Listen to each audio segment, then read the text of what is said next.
বিসমিল্লাহির রহমানির রহিম। প্রিয় দেশবাসী, আসসালামু আলাইকুম। বর্তমানে বাংলাদেশ ইতিহাসের এক কঠিন সময়ের মুখোমুখি। দেশে এখন পাহাড় সম বৈষম্য। একদিকে লুটেরাদের রাজত্ব, অপরদিকে লাঞ্ছিত বঞ্চিত মানুষের নিঃশব্দ কান্না। নিশিরাতে সরকারের এক অবৈধ মন্ত্রী বলেছে দেশে নাকি এখন 4 কোটি লোকের জীবনযাপনের মান ইউরোপের মতন। প্রশ্ন, তাহলে বাকি 14 কোটি মানুষের জীবনযাপন মান কোন দেশের মতন?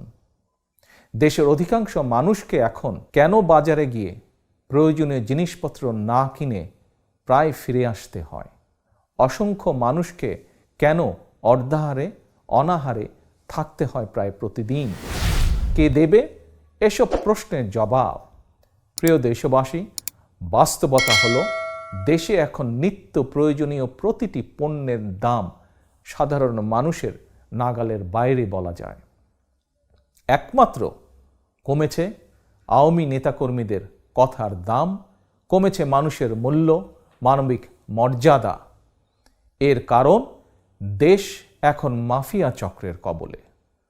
প্রিয় দেশবাসী, মাফিয়া চক্র অবৈধভাবে রাষ্ট্র ক্ষমতা কুক্ষিগত করে রাখতে গিয়ে দেশের প্রতিটি সাংবিধানিক প্রতিষ্ঠানকে নষ্ট বা ধ্বংস করে দিয়েছে।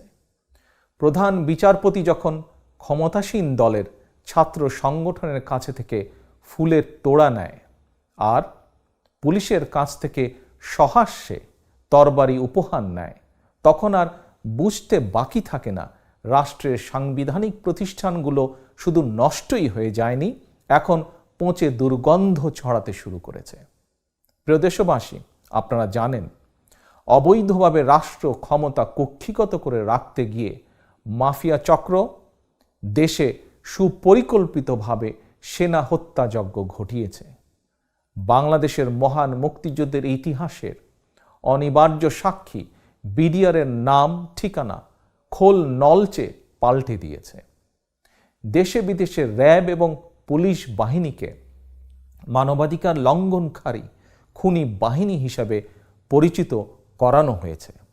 আর সর্বশেষে এবার দেশের আনসার বাহিনীকেও মাফিয়া চক্রের টার্গেটে পরিণত করা হয়েছে। আওয়ামী চক্র তাদের হীন দলীয় রাজনৈতিক স্বার্থে গণতন্ত্রকামী জনগণের পেছনে লেলিয়ে দিয়ে আনসার বাহিনীকেও ধ্বংসের চক্রান্তে লিপ্ত হয়েছে। প্রিয় দেশবাসী, মাফিয়া সরকারের পতন ঘটিয়ে জবাবদিহিতামূলক রাষ্ট্র ও সরকার প্রতিষ্ঠা করতে না পারলে জনগণের বাংলাদেশে জনগণের সরকার, জনগণের শাসন কায়েম করতে না পারলে স্বৈরাচারের অন্ধকার থেকে দেশকে গণতন্ত্রের আলোয় ফেরানো সম্ভব নয়। এ প্রসঙ্গে আমি দেশের স্বাধীনতা ও গণতন্ত্র প্রিয় জনগণের উদ্দেশ্যে বলতে চাই, মাফিয়া চক্রের কবল থেকে বাংলাদেশকে মুক্ত করা না গেলে জনগণকে হয়তো অদূর ভবিষ্যতে নির্যাতিত ফিলিস্তিনিদের মতোই নিজ দেশে পরাধীনতার শৃঙ্খল পড়ে থাকতে হবে। প্রিয় দেশবাসী, জনগণের বাংলাদেশে জনগণের শাসন কায়েম করতে হলে প্রথমেই প্রতিটি নাগরিকের ভোটের অধিকার প্রতিষ্ঠা করতে হবে। নিশ্চিন্তে প্রতিটি নাগরিকের ভোট প্রয়োগের অধিকার, সুযোগ ও পরিবেশ নিশ্চিত করতে হবে। কারণ জনগণের রাজনৈতিক ক্ষমতায়ন ছাড়া দেশের সার্বভৌমত্ব যেমন নিরাপদ নয়, একইভাবে গণতান্ত্রিক অধিকার চর্চা, মানবাধিকার রক্ষা কিংবা টেকসই উন্নয়নও সম্ভব নয়। প্রতিটি নাগরিকের ভোট প্রয়োগের অধিকারই হচ্ছে নাগরিকদের রাজনৈতিক ক্ষমতায়নের অন্যতম প্রধান অস্ত্র। কিন্তু স্বৈরাচার হাসিনা নাগরিকদের ভোটের অধিকার প্রয়োগের গণতান্ত্রিক অধিকারই কেড়ে নিয়েছে। গত কয়েকটি নির্বাচনে, বিশেষ করে জাতীয় নির্বাচনে জনগণ ভোট দিতে পারেনি। 2014 সালের জাতীয় নির্বাচনে নির্ধারিত ভোটের দিনের আগেই নির্লজ্জভাবে 154 জনকে বিনা ভোটে এমপি ঘোষণা করা হয়েছিল। এরপর জাতীয় নির্বাচন হওয়ার কথা ছিল 2018 সালের 30শে ডিসেম্বর। ওই নির্বাচনের আগের দিন অর্থাৎ 29শে ডিসেম্বর রাতে অন্ধকারে জনগণের ভোট ডাকাতি করা হয়ে গিয়েছিল। আত্মমর্যাদাহীন, মেরুদণ্ডহীন নির্বাচন কমিশনকে ব্যবহার করে ভোট ডাকাত হাসিনার ভোট ডাকাতিতে সহযোগিতা করেছে জনপ্রশাসন ও আইন শৃঙ্খলা বাহিনীর একটি আওয়ামী সিন্ডিকেট। প্রিয় দেশবাসী, আবারও জাতীয় নির্বাচনের সময় ঘনিয়ে এসেছে। নিশিরাতের ভোট ডাকাত সরকার আবারও জনগণের ভোট ডাকাতির ষড়যন্ত্রে লিপ্ত হয়েছে। এর আগে 2014 সাল কিংবা 2018 একটি নির্বাচনেও জনগণ ভোট দেবার সুযোগ পায়নি, নতুন ভোটাররাও ভোট দেবার সুযোগ পায়নি। দেশে বর্তমানে প্রায় 12 কোটি ভোটারের মধ্যে গত 15 বছরে ভোটার তালিকায় এ পর্যন্ত যুক্ত হয়েছে নতুন প্রজন্মের প্রায় 3 কোটি ভোটার। ভোট ডাকাত হাসিনা আগের মতন এবারও যেন আপনার, আমাদের ভোট ডাকাতি করে নিয়ে যেতে না পারে, এই জন্য আওয়ামী ভোট ডাকাতের বিরুদ্ধে রুখে দাঁড়াতে হবে। লুণ্ঠিত ভোটের অধিকার ছিনিয়ে আনতে হলে বিশেষ করে নতুন প্রজন্মের প্রায় 3 কোটি ভোটারকে জেগে উঠতে হবে। তরুণদেরকে রাজপথে ভোটের অধিকার আদায়ের মিছিলের অগ্রভাগে থেকে নেতৃত্ব দিতে হবে। ছাত্র, যুবক, তরুণদের সামনে নিশিরাতের ভোট ডাকাত সরকারকে পরাস্ত করে 52, 71, 75 7ই নভেম্বর কিংবা 90 স্বৈরাচার বিরোধী আন্দোলনের মতন আরেকটি ঐতিহাসিক দৃষ্টান্ত স্থাপন করার এখনই সময়ে। তারুণ্যের সাহসী প্রতিরোধের সামনে কখনোই কোনো দেশে কোনো স্বৈরাচার টিকে থাকতে পারেনি। আমি দৃঢ়ভাবে বিশ্বাস করি প্রবীণদের বুদ্ধিদীপ্ত নির্দেশনা আর রাজপথে নবীনের দীপ্ত পদচারণার সামনে কোনো স্বৈরাচার টিকে থাকতে পারে না, স্বৈরাচার হাসিনাও টিকে থাকতে পারবে না। প্রিয় দেশবাসী, জনগণের অধিকার আদায়ের মিছিল ঠেকাতে পুলিশের ইউনিফর্ম পরিয়ে আইন শৃঙ্খলা বাহিনীর মধ্যে ঢুকিয়ে দেওয়া একটি আওয়ামী দুষ্টিচক্র বারবার জনগণের দিকে বন্দুক নিয়ে তেড়ে আসছে। তবে আইন শৃঙ্খলা বাহিনীর মধ্যে থাকা এই আওয়ামী দুষ্টিচক্রের সংখ্যা খুব বেশি নয়। জনগণ ঐক্যবদ্ধ থাকলে আইন শৃঙ্খলা বাহিনীর ইউনিফর্ম পরা আওয়ামী দুষ্টিচক্র এবার পিছু হটতে বাধ্য হবে।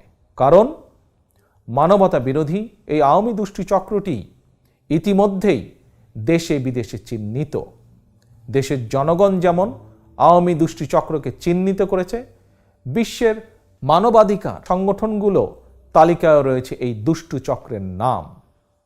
তবে গণতন্ত্রকামী জনগণ বিশ্বাস করে দেশের আইন শৃঙ্খলা বাহিনীর অধিকাংশ কর্মকর্তা সদস্য জনগণের গণতান্ত্রিক অধিকারের সঙ্গে একমত। কারণ স্বৈরাচার হাসিনার শাসন আমলে প্রশাসন কিংবা পুলিশ বাহিনীর সদস্য, এমনকি তাদের পরিবারের সদস্যরাও ভোট দিতে পারেনি। জনগণের লুণ্ঠিত ভোটের অধিকার প্রতিষ্ঠার জন্য বিএনপি রাজধানী সহ সারা দেশে শান্তিপূর্ণভাবে অসংখ্য মিছিল সমাবেশ করেছে। ভোটের অধিকার আদায়ের দাবিতে মিছিল সমাবেশ কোনো অপরাধ নয়, বরং ভোটের অধিকার দাবি আদায়ের মিছিলে বাধা দেওয়া অপরাধ। সুতরাং আমি জনপ্রশাসন এবং আইন শৃঙ্খলা বাহিনীর সদস্যদেরকে সতর্ক করে দিয়ে বলতে চাই, ভোটের অধিকার আদায়ের মিছিল সমাবেশে বাধা দিয়ে নিজেদেরকে অপরাধে জড়াবেন না। গণতান্ত্রিকামী জনগণ সন্ত্রাস, সহিংসতায় বিশ্বাস করে না। তবে আক্রান্ত হলে গণতান্ত্রিকামী জনগণের আত্মরক্ষার অধিকার রয়েছে। প্রিয় দেশবাসী, গণতন্ত্রকামী জনগণের দাবি স্পষ্ট। বর্তমান নিশিরাতের ভোট ডাকাত সরকার, সংসদ, মেরুদণ্ডহীন নির্বাচন কমিশন এবং দলীয় প্রশাসন বহাল রেখে সুষ্ঠু ও নিরপেক্ষ নির্বাচন সম্ভব নয়। সুতরাং চিহ্নিত ভোট ডাকাত শেখ হাসিনাকে রাষ্ট্রীয় ক্ষমতার বাইরে রেখে নির্বাচনকালীন নির্দলীয় নিরপেক্ষ সরকারের অধীনেই আগামী নির্বাচন হতে হবে। সুষ্ঠু এবং নিরপেক্ষ নির্বাচনের স্বার্থে এই মুহূর্তে দেশে গণতন্ত্রকামী জনগণের দফা 1, দাবি 1 শেখ হাসিনার পদত্যাগ। প্রিয় দেশবাসী, দাবি আদায় আগামী 28শে অক্টোবর রাজধানী ঢাকায় মহাসমাবেশের ডাক দিয়েছে বিএনপি। এই সমাবেশ সারা দেশের ভোটারদের মহাসমাবেশ। এই সমাবেশ দেশের গণতান্ত্রিকামী প্রতিটি রাজনৈতিক দলের সক্রিয় সমর্থন ও সহযোগিতা রয়েছে। এই সমাবেশের প্রতি বিশ্বের সকল গণতান্ত্রিক শক্তিরও নৈতিক সমর্থন রয়েছে। প্রিয় দেশবাসী, এই সমাবেশ 12 কোটি ভোটারের লুণ্ঠিত ভোটের অধিকার ছিনিয়ে আনার সমাবেশ। দুর্নীতিবাজ, লুটেরা, টাকা পাচারকারী, গুম, খুন, অপহরণকারীদের বিরুদ্ধে রুখে দাঁড়ানোর সমাবেশ এটি। দেশের প্রতিটি সাংবিধানিক এবং বিধিবদ্ধ প্রতিষ্ঠান ও প্রশাসন দলীয়করণ মুক্ত করার সমাবেশ এটি। দেশের কোটি কোটি কৃষক, শ্রমিক, মেহনতি মানুষের জন্য প্রতিদিন 3 বেলা খাবার নিশ্চিত করার সমাবেশ এই সমাবেশ। সাংবাদিক, কলামিস্ট, বুদ্ধিজীবীদের মত প্রকাশের স্বাধীনতা নিশ্চিত করার সমাবেশ। এই সমাবেশ দলমত, ধর্ম নির্বিশেষে প্রতিটি মানুষের জন্য দেশকে নিরাপদ করার সমাবেশ। ক্ষুদ্র ব্যবসায়ী, উদ্যোক্তা, বিনিয়োগকারীদের জন্য সন্ত্রাস এবং চাঁদাবাজি মুক্ত পরিবেশ নিশ্চিত করার সমাবেশ এই মহাসমাবেশ। দেশের প্রতি নারী এবং শিশুর জীবনযাত্রা নিশ্চিত নিরাপদ রাখার সমাবেশ 28শে অক্টোবরের মহাসমাবেশ। দেশের সকল ছাত্র, ছাত্রী, তরুণ, তরুণী তথা আগামী প্রজন্মের জন্য একটি নিরাপদ বাংলাদেশ গড়ার সমাবেশ এই 28 তারিখের মহাসমাবেশ। দেশের সকল শ্রেণী পেশার প্রতিটি নাগরিকের মানবিক মর্যাদা প্রতিষ্ঠার সমাবেশ। সর্বোপরি এই মহাসমাবেশ দেশে মুক্তিযুদ্ধের মূল মন্ত্র সাম্য, মানবিক মর্যাদা, সামাজিক সুবিচার প্রতিষ্ঠার সমাবেশ এই মহাসমাবেশ। সুতরাং একটি গণতান্ত্রিক মানবিক বাংলাদেশ গড়ার লক্ষ্যে এই মহাসমাবেশকে সফল করার কোনো বিকল্প নেই। সুতরাং বাংলাদেশের পক্ষের শক্তি, গণতন্ত্রের পক্ষের শক্তি, কৃষক, শ্রমিক, তরুণ, যুবক, ছাত্র, শিক্ষক তথা সকল শ্রেণীর পেশার সকল মানুষের প্রতি আমার আহ্বান, আপনারা 28শে অক্টোবরের মহাসমাবেশে ঐক্যবদ্ধভাবে দলে দলে যোগ দিন। প্রিয় দেশবাসী, শপথ নিন, দাবি আদায় না হওয়া পর্যন্ত এই আন্দোলন থামবে না। আগামী 28শে অক্টোবরের মহাসমাবেশের কর্মসূচি দাবি আদায় চূড়ান্ত আন্দোলনের মহাযাত্রায় ভোট ডাকাত শেখ হাসিনার বিরুদ্ধে ধারাবাহিক কর্মসূচির শেষের শুরু। গণতান্ত্রিক আমি, প্রিয় জনগণ, এবার আমি সারা দেশে আমার দলের সর্বস্তরের নেতাকর্মীদের উদ্দেশ্যে বলতে চাই, শত জেল, জুলুম, নির্যাতন, নিপীড়ন উপেক্ষা করে দেশে গণতান্ত্রিক প্রতিষ্ঠার ঐতিহাসিক দায় থেকেই বিএনপি চলমান আন্দোলনের নেতৃত্ব দিচ্ছে। কারণ বাংলাদেশে যতবার গণতন্ত্র হত্যার চেষ্টা করা হয়েছে, প্রতিবারই গণতন্ত্র পুনর্জীবিত কিংবা গণতন্ত্র পুনঃপ্রতিষ্ঠায় বিএনপি নেতৃত্ব দিয়েছে। বিএনপির প্রতিষ্ঠাতা, স্বাধীনতার ঘোষক জিয়া স্বাধীন বাংলাদেশে গণতন্ত্র পুনর্জীবিত করেছিলেন। Mother of democracy Begum Khaleda জিয়ার নেতৃত্বে বাংলাদেশের গণতন্ত্র প্রাতিষ্ঠানিক রূপ পেয়েছিল। গণতন্ত্র বিকশিত হয়েছিল।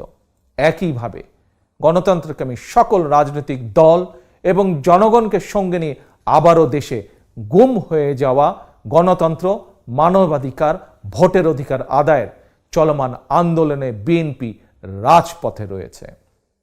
এই আন্দোলন বানচাল করতে মরিয়া হয়ে উঠেছে শেখ হাসিনার মাফিয়া চক্র। তারা গণগ্রেফতার শুরু করেছে। বিএনপির নেতাকর্মীরা গ্রেফতার নির্যাতনে ভয় পায় না। ভয় পায় না বলেই আওয়ামী ফ্যাসিবাদী চক্রের রক্তচক্ষু উপেক্ষা করে বিএনপি সহ প্রতিটি আন্দোলনরত রাজনৈতিক দলের সমাবেশে লক্ষ লক্ষ জনগণের উপস্থিতি অব্যাহত রয়েছে। আজ আমি সারা দেশে আমার সর্বস্তরের নেতা কর্মী, বিশেষ করে গায়েবী মামলার শিকার প্রায় ৪৩ লক্ষ নেতাকর্মীর প্রতি একটি নির্দেশনা দিতে চাই। গণতান্ত্রিকামী জনগণ বিজয়ের দ্বার প্রান্তে। সুতরাং আর ঘর থেকে গ্রেফতার বরণ কিংবা মিথ্যে মামলায় আদালতের বারান্দায় ঘুরে সময় ক্ষেপণ না করে এবার চূড়ান্তভাবে ঘুরে দাঁড়ানোর পালা। আর প্রতিবাদ নয়, এবার অসীম সাহস নিয়ে প্রতিরোধ এবং প্রতিহত করার পালা। একজন গ্রেফতার হলে সঙ্গে সঙ্গে আরেকজন নেতৃত্ব নিন, নেতৃত্ব দিন। ওরা আর কতজনকে গ্রেফতার করবে? ওরা কত মানুষকে জেলে পুরবে? ৪৪,০০০ মানুষের ধারণ ক্ষমতার ৬৮টি কারাগারে এরই মধ্যে লক্ষাধিক মানুষকে কারাবন্দী করে রাখা হয়েছে। গণতন্ত্রকামী মানুষের ভিড়ে কারাগারগুলোতে এক অমানবিক পরিস্থিতির সৃষ্টি হয়েছে। যাদেরকে গণহারে গ্রেফতার করা হচ্ছে এরা কেউ গুম, খুন, অপহরণ কিংবা চুরি, ডাকাতি বা কোনো অপরাধের সাথে তারা জড়িত নয়। তাহলে কেন এই অবৈধ গ্রেফতার? আমি স্বৈরাচার, ভোট ডাকাত, মাফিয়া সরকারকে হুঁশিয়ার করে বলতে চাই, এভাবে গণগ্রেফতারের পরিণতি ভালো হবে না। অবিলম্বে বিএনপি এবং ভিন্ন দল ও মতের মানুষকে গণগ্রেফতার বন্ধ করতে হবে।